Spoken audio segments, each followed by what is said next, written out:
Great to have everybody back. Certainly a exciting time for us. We can't wait for Sunday. It's been a long, fun camp. Guys have really gotten better, and we're really looking forward to this matchup, without a doubt. Getting to do something that hasn't been done here, open the season here at a Sunday night in front of the eyes of the country is going to be a great thing for our team, our fan base, our recruits. I know our athletic department has planned a lot of great things here around this Sunday game, and so I think it's just going to be a great thing for our entire community. And so we're certainly looking forward to it. And then add on top of that, getting a chance to play a really good team in Houston, a team that, like us, is going through some changes. Obviously, with new head coach, a guy we're all familiar with, and Dana Holgorsen, fantastic coach, and know that he'll do a great job at Houston. Everything with them as you look at them, even though it's new schemes offensively and defensively, when you look at them, it all starts with the quarterback. Quarterback's a fantastic player. Easily one of the best quarterbacks in the country. He's certainly a dual threat guy that can make all the throws, but certainly can scare you with what he can do with his legs as well. And so trying to limit him in some form or fashion will certainly be a key to the game for us defensively. He's fantastic. He could play just about anywhere, and very familiar with his career growing up in Houston. And obviously all the great job he's done. Was having a phenomenal year last year before he was injured there at the end of the year. But certainly a tremendous player that I know they'll build around. And they certainly have some outstanding skill around him too. Several of that conference's top returning receivers coming back, guys that really pop on tape, and very athletic on the front. Defensively, lost quite a bit from last year's group. Brought in a new defensive coordinator from Arkansas State. They're very, very productive there. Guy was certainly one of the, if you'd say, top kind of hot names as far as coordinators around the country. He was certainly one of the guys prominently on that list, and returned two safeties that are very, very good players. A couple of guys in the interior that played, especially as they had some injuries early in the year. So we're going to see a different group there. Also a group that's littered with transfers kind of from all over the place. So a lot of new players, and in addition to new schemes. So this game, like a lot of other firsts, is going to be. It's going to be about adjustments. There's going to be things on both sides of the ball. Obviously, us doing some new things schematically on defense, them having new schemes on both offense and defense. There's going to be some surprises. That's part of first games. You understand that. We're used to that. Our guys have got to be ready to have a great week of practice, and certainly be excited as hell to go play this game, because it's going to be a lot of fun. It's going to be a tremendous atmosphere here Sunday night, and so we can't wait to get started. Start with Al. What's your expectations for your defense this year, Lincoln? I wouldn't start into the year now. We've got expectations on how we can play here in the beginning. I expect us to play well, but I also know to build this thing the way we want to build it, it's going to be a process. I got asked about it this morning on the teleconference, and it was, I compared it to, and I know I have this process a lot, to when we came in 2015 on the other side of the ball, and we weren't very good there in the beginning, and I'm not saying that's where we're going to be right now. I think we have plenty of capability to be very good right now, but it's a process. When it's year one, it's going to be about consistent improvement. So, you certainly want to go get off to a great start. We got a big time challenge ahead of us here in Houston offensively, but we want to go get off to a great start. And then the key for us to reach the goals and be as good as we think we can be towards the end of the year is just going to be game by game improvement, and that's what we'll have to have. Along those lines, a couple of years ago, I guess last year, you saw some real good results early on in the season defensively. And part of that was maybe who you were playing. This team, like you said, they pop offensively. They've got dangerous players in various positions. If they do have a big day offensively, Houston I'm talking about, and your defense does show some of the same things that have, is it like too early to panic? You see what I'm saying? everybody got on the board last year early. Is it game one? I mean, it's too early. Everybody. That's game one. Whether doesn't matter if they go well, don't go well. It's going to be the one thing you can guarantee is it's going to be complete overreaction by the public on every part of it. So that's just the nature of the beast that we deal with. You know, for us, Houston certainly is, I think, fair to say, more of a challenge offensively than what we saw in our non-conference last year. I don't think there's any doubt about that, especially with the quarterback. I mean, he's a game changer for them. But you know, we're going to go play this one as hard as we can, and then we'll get ready for the next one. Jamie Carlson. Lincoln, you talk about consistency with the defense over the year, something you'd like to see, but coming out of this game, if it's not overreaction, you want to fight against that after one game, what are some of those hallmarks you'd like to see out of your defense after Sunday night? Oh, I think the normal game one things, and honestly, regardless if you've had a system for 10 years or if this is year one of how do we communicate, I think that's going to be very important against a group like this that we know is going to have the ability to go up tempo. How do we tackle? That's always a game one deal for anybody and everybody. Anybody that watched that game the other night can see the value in that.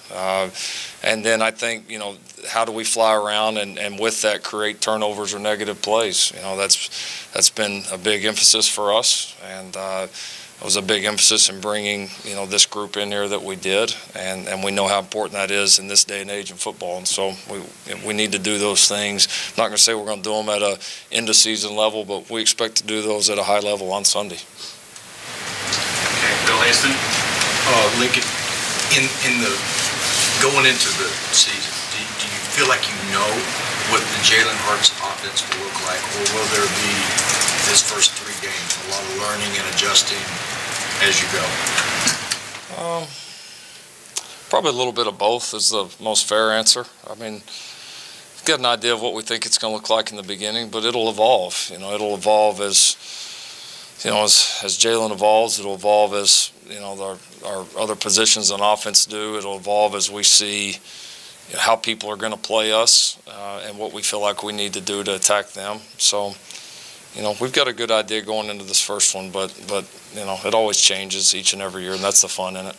How much did it evolve, like in September last year, or did you come out of camp knowing that Murray could execute everything you asked him to do? I have a pretty good idea of what he could execute, but I would say as he got more comfortable as the year went on, we were able to certainly do more and more, both him and just the whole group combined. And the quarterback is a big part of it, but, you know, there may be things that a quarterback can execute that maybe your other guys aren't ready to, too. You know, and the answer for us is if we think it's a good way to attack somebody and we feel like all 11 can do it, then it's good for us. Certainly the quarterback figures in that, but he's not the only factor. Brian? Coach, why do you not put out a depth chart before your opener? Is that strategic, or is that just a deal where things are still being decided? Not strategic. Just, once again, this is a big week for us. We've still got some position battles going on. We've got certainly some spots where we're going to have multiple guys play, and haven't made some decisions yet on starters. Even in a couple of positions, we've still got as many as 3 guys that could play and play a majority of the game. So it's just to give us as coaches a better chance to evaluate it, and then hopefully give you guys something a little bit more accurate midweek. James Hale. Lincoln, do you know what freshmen are definitely going to play for you this year yet? We've got an idea. The 4-game deal is a factor in that, because even, you know, potentially even some guys that maybe do end up redshirting could play early, and so we've got some guys kind of earmarked in the back of our mind that if we had to make a decision today on if they were going to redshirt or not, what we would do with them. But like we kind of talked about last year, this is more of an ongoing conversation as the year goes on, both the strategy on how they can help your team, the strategy on do you at the end of the day want to redshirt this guy, or do you know that you're not going to be able to. It's just it's a little bit more free-flowing than it used to be. So I think we're going to have a number of guys that are going to be in position to contribute if they can, you know, continue to improve and on some of the things they've done in fall camp. Chris Bello. Yeah, Lincoln, when it comes to the guys, like in their fourth-year program, coming back, injury, a lot of people start to write them off. What did it say about Jordan Parker, Chance Sylvie, why they battled back and can still be difference makers? It's important for us right now for a lot of reasons. Again, I've always said great teams, your older players have got to play the best ball of their lives, and you can't replace that.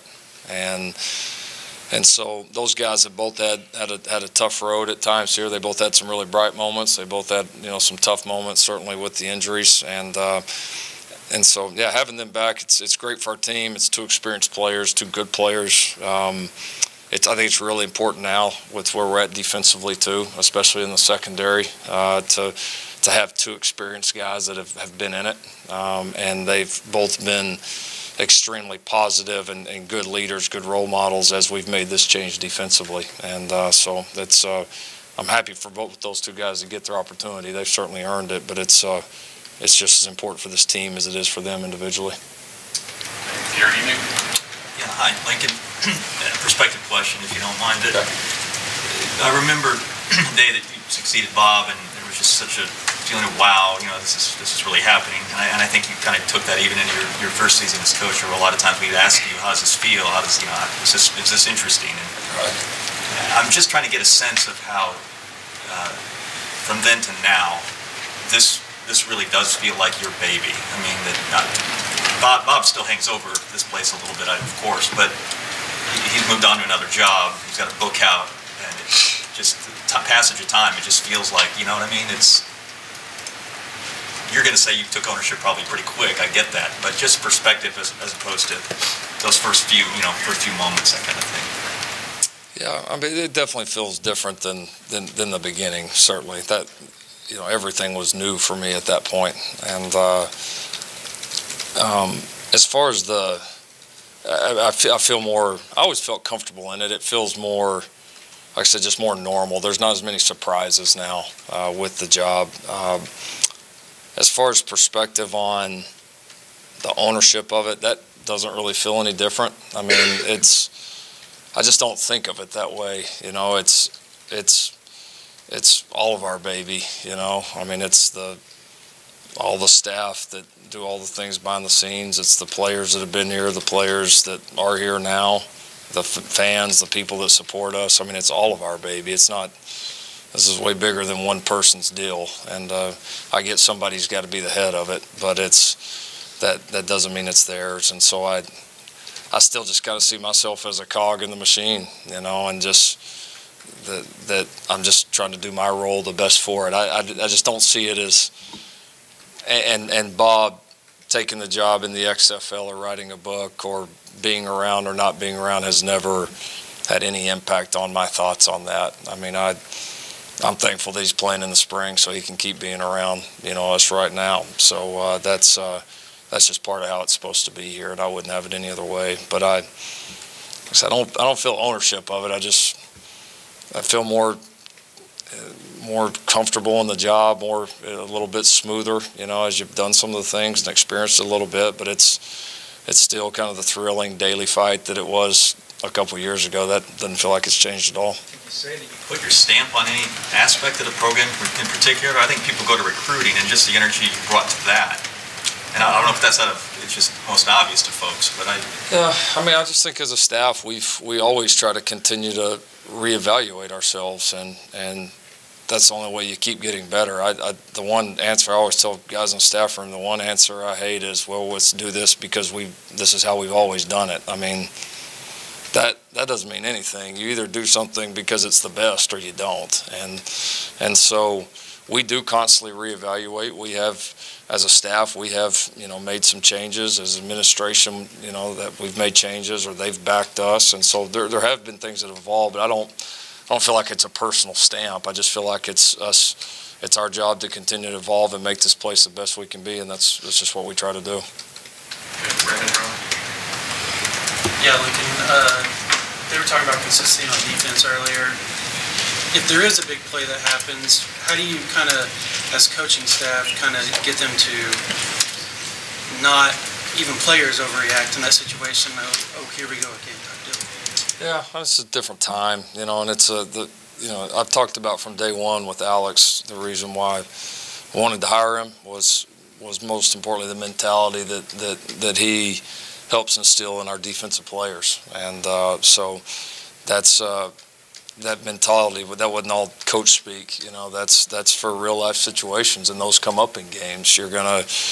Tough things are going to happen. I don't care who you are, how great you are on one side of the ball or another. Tough things are going to happen, and part of your mentality is how you respond to those things. So all that preaching that we've been doing, all the things that we've been pushing with our guys, we get some real life game situations here Sunday night to show that. And so I'm eager to see, us show our mentality, and a lot of times that's when you need it the most, is when adversity hits.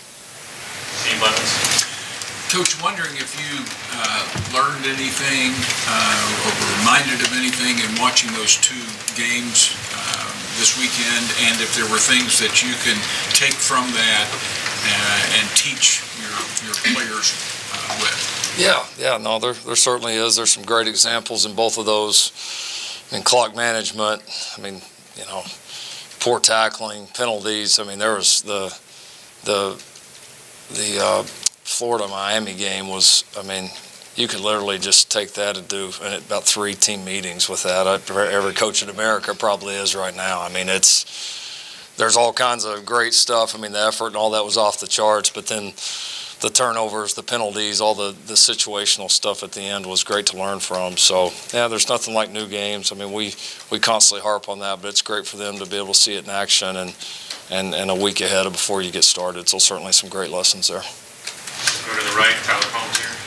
Lincoln, in the past, Mike obviously was up in the box, and you're going to get Alex down on the sidelines now. What's that going to be like for you? You are kind of an emotional guy at times on the sidelines, as I guess everybody is, but what does that add to you guys, having an extra coach on the field, and what do you think about just having your defensive coordinator down there with you? Yeah, it fits. I don't know that philosophically I feel like there's a cookie-cutter answer that they should be up top or should be down. I think it's the staff you have around you, and do you have people up top that can get you the information that you need, because that's critical. You have to have that to be able to make adjustments, or if something's hurting you, to know where it's at, or if you have a leak somewhere, to know how to plug it. And so we feel like the staff sets up that way. And then again, going back to the mentality thing, just because of how important we believe that is, Alex being on the field, in those moments, to be able to look our guys in the eye is extremely important to us. You don't have much of a choice as a head coach, I guess, can't be up in the box, but how much more beneficial from an X's and O's standpoint is that, just being able to look at it like Alex calls it a video game? Yeah, it's from an X's and O's standpoint, it's helpful. There's no question about it. It is. You got to decide, do you feel like you have enough on the mentality side on the field? And that was, when I got the chance to call plays, that was always the thing that kept me on the field. Schematically, I really wanted to be up there, but it kept hitting at me that if something goes wrong, I want to be able to look them in the eye. And if we can get that part of it right, then we'll cover up if we have an X's and O's, gaff or something like that. We'll get past it. But if the mentality's not right, it don't matter what the X's and O's are. So that was the thought process behind it, and is with Alex as well. Jason Kersey. Hey, Lincoln.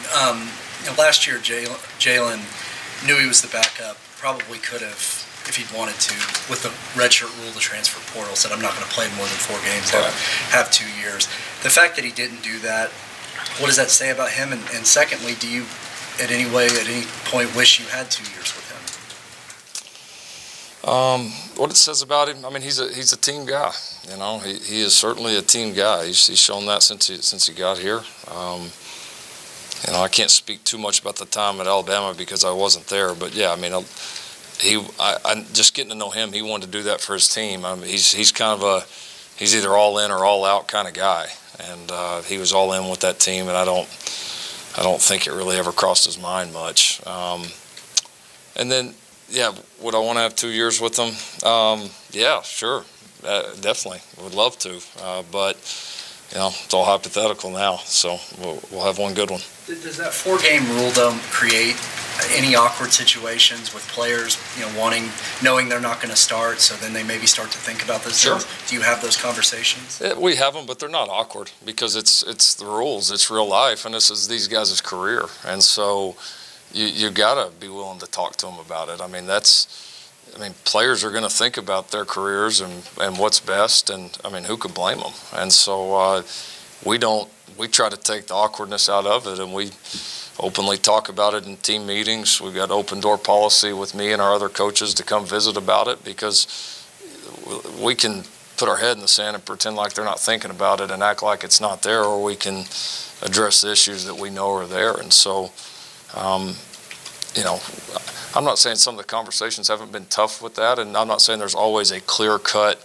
right answer, but the lines of communication with our players here at Oklahoma are wide open, and there's never not going to be anything that we won't discuss. And there's, you always hope on decisions like that you can match up, and what's best for the team is also best for the individual player. That's not always the case. We dealt with that with Caleb Kelly last year. That was kind of an ongoing conversation, and Caleb ultimately decided, kind of like Jalen did, that he wanted to do what's best for a team, and we probably don't win the Big 12 championship without him. So there's a lot of great examples back and forth. Not ever one right answer, but we always try to have a good, open, honest conversation with our guys about it when it does come up. Eric Bailey? Lincoln, how important is it to have experienced running backs in the backfield with Jalen as he becomes acclimated? And do you anticipate a lot of those guys in that room getting a lot of touches in these first few weeks? Yeah, no, it's certainly helpful. We've got some experienced guys back there. We've got depth. We've got talent. It's a good room.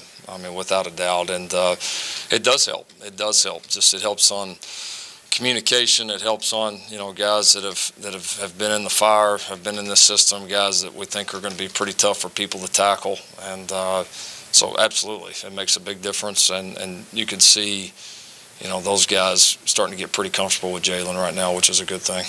You see a lot of those guys possibly getting early touches in these first couple of weeks. Yeah, I think so. For us, we've always we've normally played between 2 and 3 backs in games, and so. But I also will say I don't know that we've had depth at running back, like we have on this current team, which is a great situation to be in. So, we like the skill level in there. There's easily 4, maybe 5 guys in that room that we'd have no problem giving a good share of carries at any point this season. Okay, over here, Myron Patton.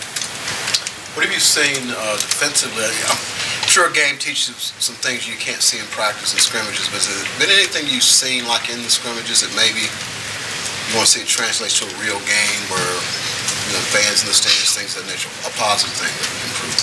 Oh, yeah, there's been a lot of positives. It's again, the way we've flown around to the football, the way we've aggressively attacked the ball, are probably at the top of my list right now. I love the mentality our group has, and like you said, it's getting ready to get tested in some different ways, and it's going to have to continue to grow and adapt. But I like that, and I like there's kind of I don't know, to me a little bit more sense of a brotherhood on that side of the ball right now.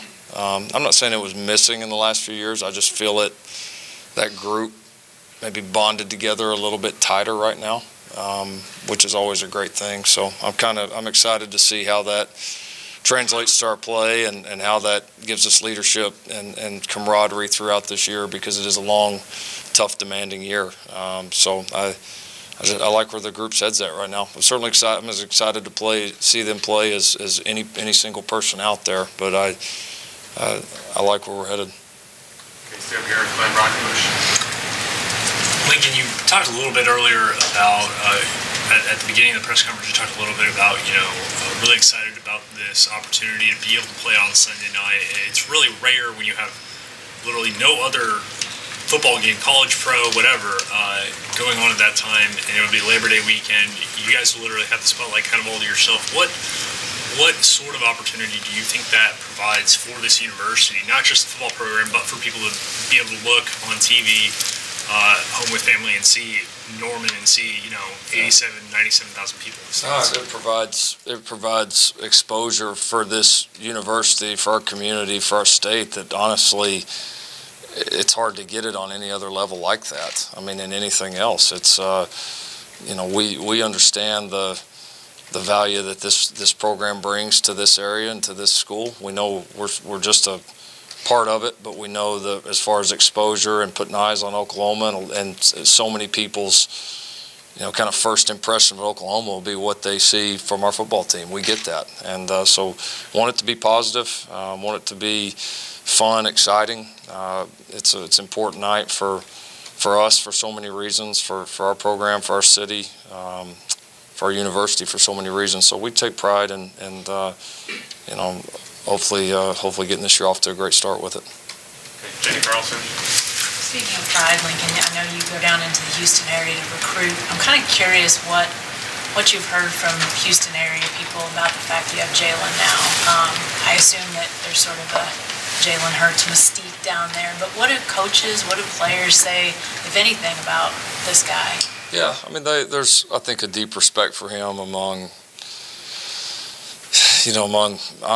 Houston. You certainly feel it more there just because guys that coached against him or, know his father or just know about him. I mean, they take pride certainly in him being from that area, but honestly, it's anywhere I go, I think there's such a deep respect for how he's handled his career up to this point that anywhere you go, people ask about him and are, impressed by the kid. So, but this certainly doesn't hurt in that area. We've had, you really kind of think about it in the last 3 years, we probably had the biggest name to come out of the Austin area in a long time. We've had the biggest name to come out of the Dallas area in a long time, and now one of the bigger names to come out of the Houston area in a long time that have played quarterbacks for us in 3 consecutive years. So that lines up pretty good. We'll go to Colin Kennedy in the back. Yeah, Lincoln, obviously a lot of people are interested in this matchup because your defense gets to go up against a very high-powered offense. But at the same time, are you interested in the prospect of your offense potentially having to go out and continuously match the production of an opposing team's offense, similar to how it went last time you played Coach Hogerson out there? I just don't think of it like that. I mean, it's two sides of the ball. We certainly want to be able to build off each other's momentum and grow. But we're not. Offensively, we're not playing against another team's offense. Defensively, we're not playing against another team's defense. You got your matchups out there, and for us to win the game, we got to win a few more of them than our opponent does. And so, we're just going to try to do the very best job we can on all 3 sides of the ball, and hopefully we can get some momentum going our way and get on a run where those sides are complementing each other, and that's when we play our best ball. So that'll be our goal. Time for just a couple more. Ryan Aber. Lincoln, earlier you touched on recruiting when you're listing off the positives of this Sunday night game. Specifically with that, how big is the advantage of recruiting given the guys you can bring in here on Sunday night that maybe would have choices to make otherwise, and also just the fact that everybody's going to be watching this game around the country? Yeah, no, that was when Joe Castiglione first brought this up to me. That was one of the first things that popped in my mind was the opportunity, for recruiting. You're going to have tremendous weather. You're going to have time to, a lot of times for a Saturday kickoff, to get recruits here from a Friday night game, especially when you recruit all over the country like we do, that's challenging. The 11 o'clocks are basically impossible for most of them. And so to be able to get all the kids we want here, to be able to get a lot of them home on Monday, and plenty of time to be at their high school practices that next afternoon. For the atmosphere, it's going to be, like you said, the exposure we're going to have. We'll have a ton of unofficial guys that come in just because, like you said, there's nowhere else for them to go, and they don't have school Monday morning, obviously, either. So it fits great. I mean, it really does. It fits great. We got a great group of official visitors coming in and expect to have a lot more great unofficials, and the rest will be watching on TV at home. So it's a great time for us to showcase our program. Yeah, Coach, a couple of parts here. First of all, what do you remember most about the 2016 loss? And then also, is that a game that you use as kind of a teaching point in terms of being prepared for your opener? What I remember most, we played awful. Not much more than that.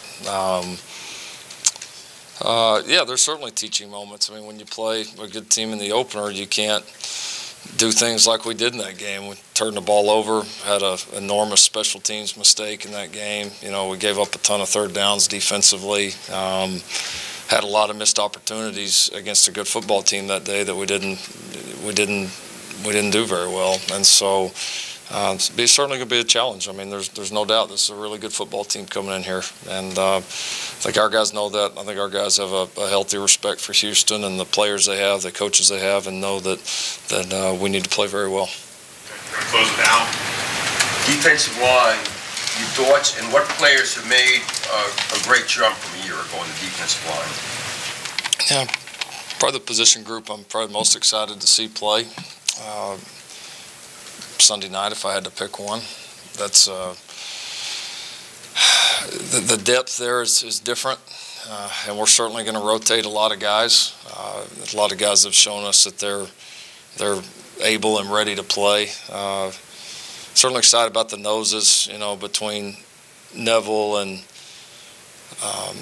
Q Overton, Dylan Fomital, those guys, possibly a couple of the young guys. I mean, that's a old group that's been around here for a while that I think a lot of those guys have trimmed down weight-wise. They're in a great, probably the best shape of their life, and just excited about what we're doing with those guys right now. They've been extremely productive, really the entire camp. You know, I think Ronnie Perkins has made a nice jump here in camp, really done a nice job for us. LaRon Stokes, excited to see him play, excited to see Jalen Redmond play. We're going to throw a couple of those puppies in there and see what they look like. But early indications are that front seven group that we signed has got a chance to be a pretty nice group. So, and I'm also probably leaving a guy or two out, but it's that kind of group right now. We got a lot of players in there. We got a lot of guys that can play, and I think we're going to be able to keep them fresh. And they've been certainly one of the more impressive groups on the team throughout this fall camp, and I expect to see that Sunday night.